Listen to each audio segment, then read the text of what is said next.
Good morning, everyone.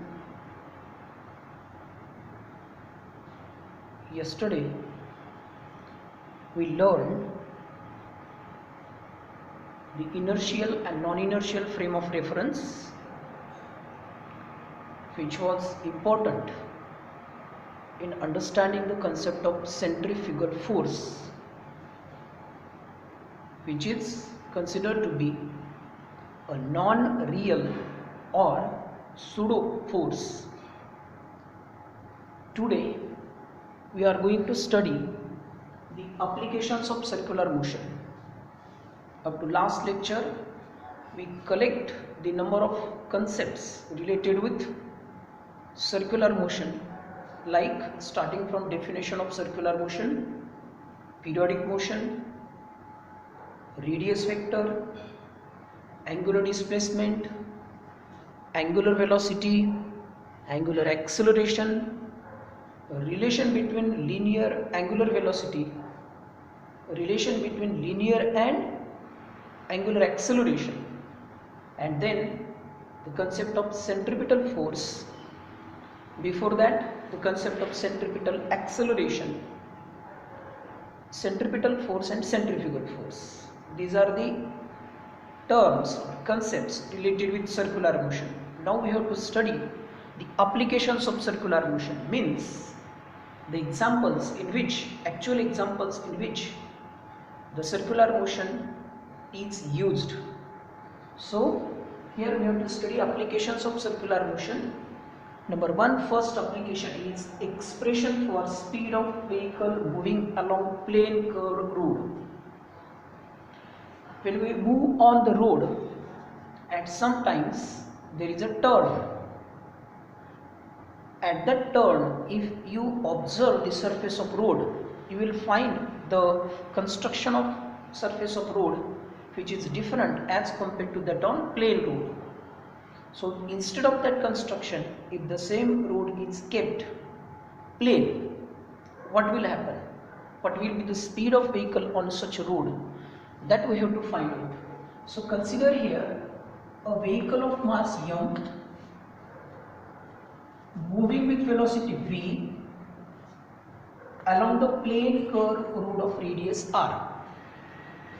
Here we have to consider a vehicle of mass m moving with velocity v along the plane curve road of radius r, like this. This is a plane curve road. This is horizontal surface. Now here is a vehicle which is moving like this on the surface of the road. This vehicle has mass m. It is moving with velocity v.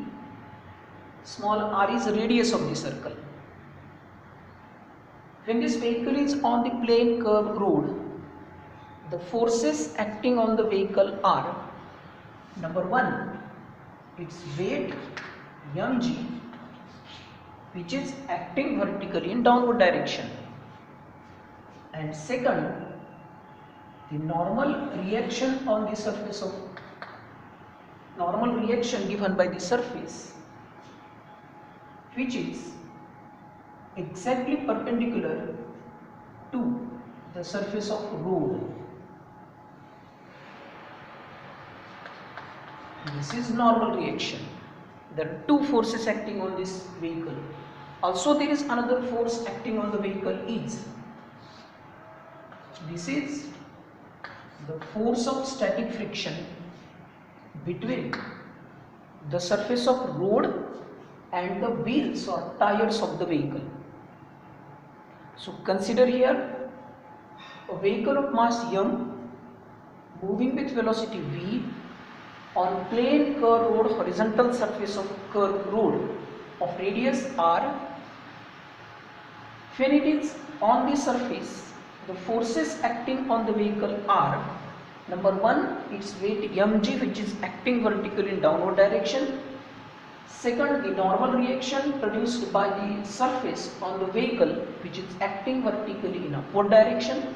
And there is another force, that is force of friction between the tires of this vehicle and the surface of road. So overall there are three forces acting on the vehicle.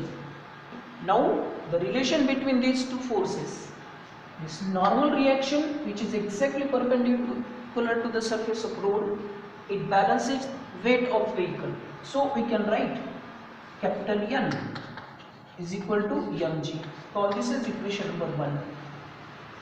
Normal reaction is equal to weight of the vehicle. Second part, this friction force is directly proportional to normal reaction. This force of friction between the surface of road and the tires is directly proportional to the normal reaction. We can write this as force of friction is equal to mu S into capital N, that is static friction, coefficient of static friction.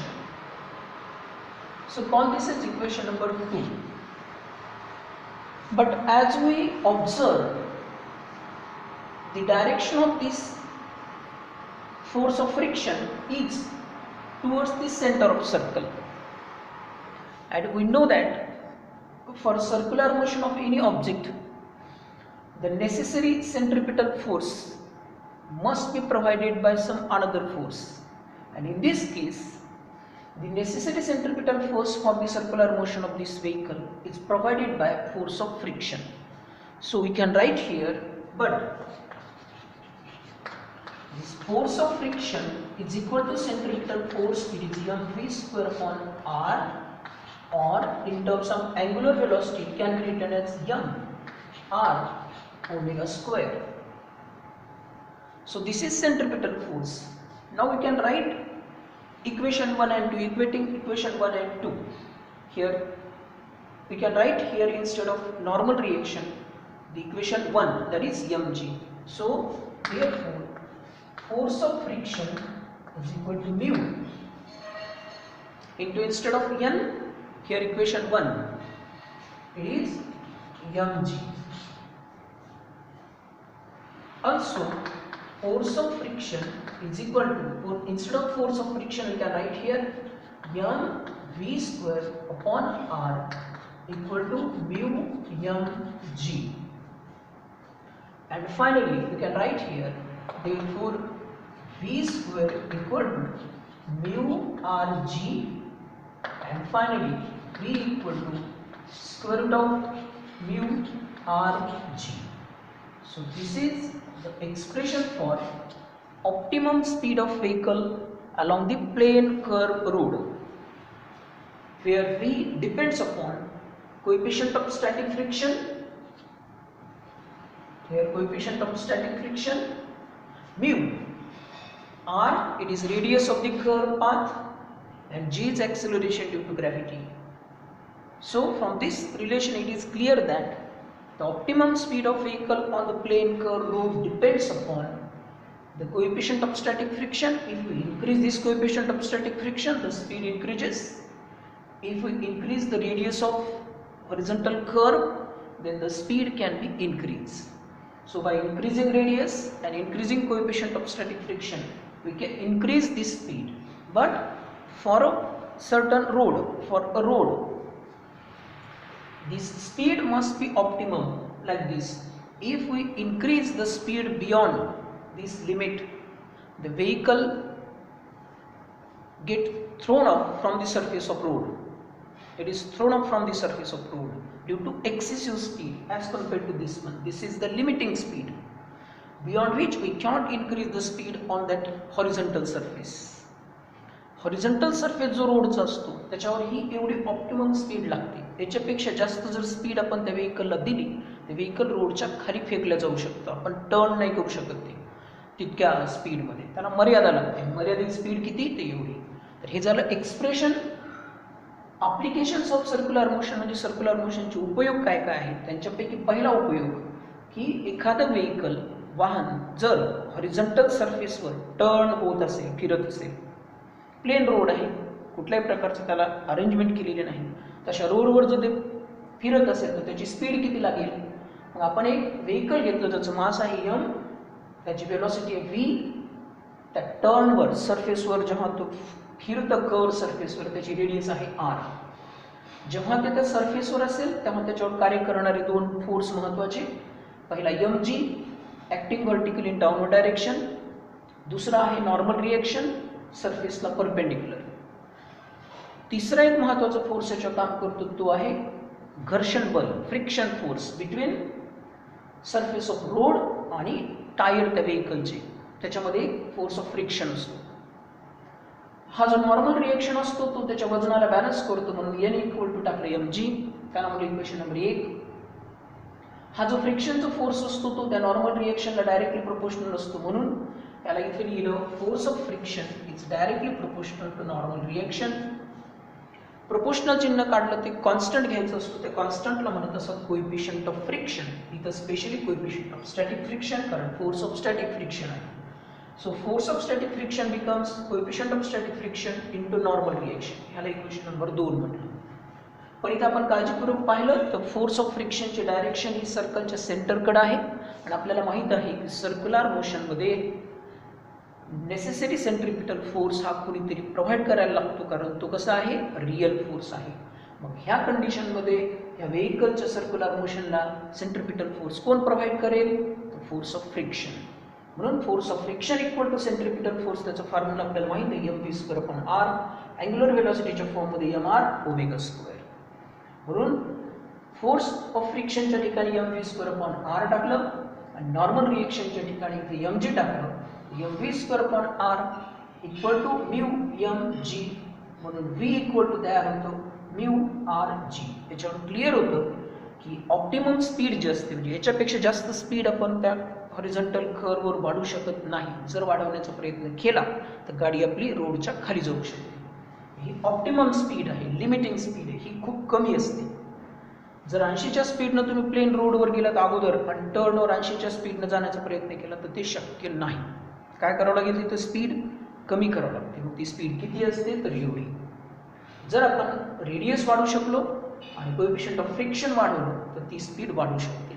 आता हेच formula आपल्याला angular व्हेलॉसिटीच्या स्वरूपामध्ये तयार करायचं. इथंच टाकू आपण remark.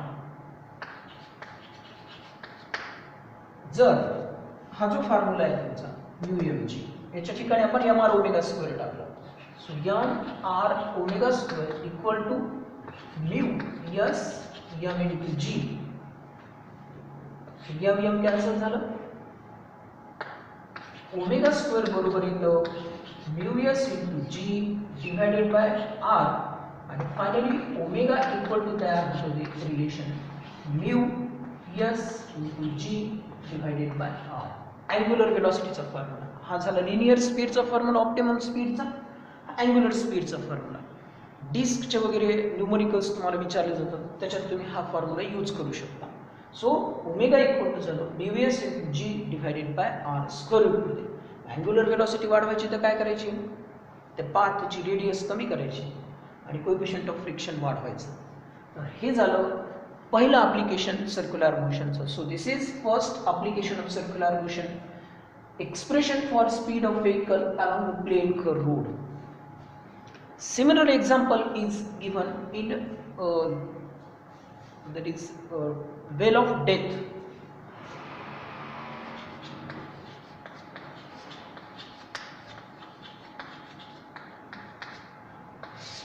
कुठे पाहिलं तुम्ही हे, उरसात वगैरे मौत का कुवा पाहिला कधी? काय असतं त्याच्यामध्ये, तर मोटरसायकल अशा टर्न त्याच्यामध्ये फिरतात विहिरीमध्ये, तिला म्हणतात वेल ऑफ डेथ, मौत का कुवा. हाच पार्ट तिथेही असतो पण थोडासा बदल असतो. याच्याऐवजी आणखी एक एक्झाम्पल घेऊ शकता. एखादं हॉरिझॉन्टल वेसल आहे मोठं उभं व्हर्टिकल ठेवलेलं आणि त्याच्यात एखादा ऑब्जेक्ट असा गोल गोल फिरत असेल तर त्याची खाली येतानाची स्पीड कशी काढायची. हे जे वेल ऑफ डेथ असतं त्यासाठी एक्झाम्पल घेतलं आपण हे अशा पद्धतीने असेल.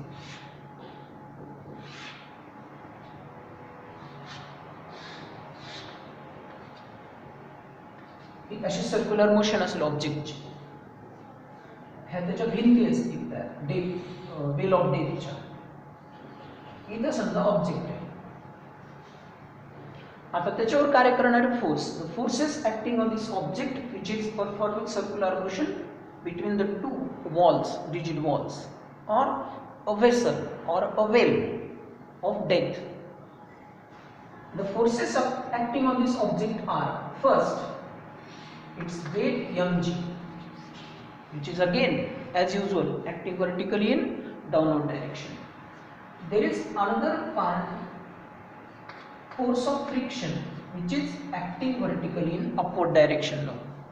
Instead of parallel to the surface like this horizontal surface, it is also parallel to the surface but in vertical direction. And what about normal reaction now? One thing must be remembered, that normal reaction is always perpendicular to the surface. If surface is plane, normal reaction is always vertical. If surface is vertical, that normal reaction is perpendicular to that surface. So here surface is vertical, therefore normal reaction must be perpendicular to the surface. It is equal to, suppose, N. So this is normal reaction, N or capital R we can say. So this is normal reaction which is perpendicular to the surface. Now as usual, we can apply the same condition here. Now this weight mg is balanced by force of friction.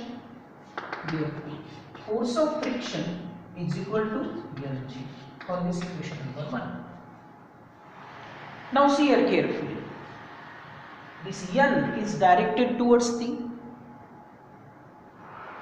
center of that circle, means this normal reaction now provides centripetal force. So we can write here N is equal to M V square upon R, or it is M R omega square. And again we know that, but force of friction is directly proportional to normal reaction. Therefore, force of friction is equal to mu static friction into normal reaction. So put these values here. So instead of F, we can write here now mg equal to, it is mu, yes, force of static friction, coefficient of static friction into normal reaction is mv square upon R. So from this relation we can write expression, that is m get cancel, this small g is equal to mu s into v square divided by R, and finally v square equal to rg by mu, and finally v can be written as, this is rg by mu. So this is the speed of that object moving in horizontal circle in the well of death. Object means motorcycle, it may be motorcycle, it may be car if the well of death is big in size. So velocity is equal to rg by mu. Here again remark you can write in terms of angular velocity. In terms of angular velocity, the same can be written as mg. This equation mg is equal to mu, yes, into m r omega square. So here again m get cancelled. What is omega? So omega square equal to g by mu s into r. And finally you can write omega equal to g by mu s into r.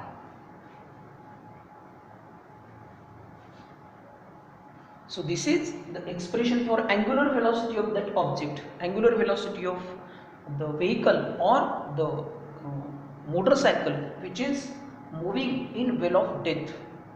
So these are the examples or applications of circular motion. First, vehicle moving on the plane curve road, the optimum speed is this one, its angular velocity is given like this. In the well of death, if the object is moving along the wall of that well, he experiences a force mg in vertical downward direction, a friction force in upward direction, a normal reaction which is perpendicular to that wall. And applying the same conditions, you can write formula for velocity. It is equal to rg by mu and omega equal to square root of g by mu into r. So these are applications of circular motion. First application it is expression for optimum speed. Next application is how the speed can be increased. The speed can be increased by applying some conditions, by making some arrangement on the surface of road, that is angle of banking and banking of road, that we will study in next lecture.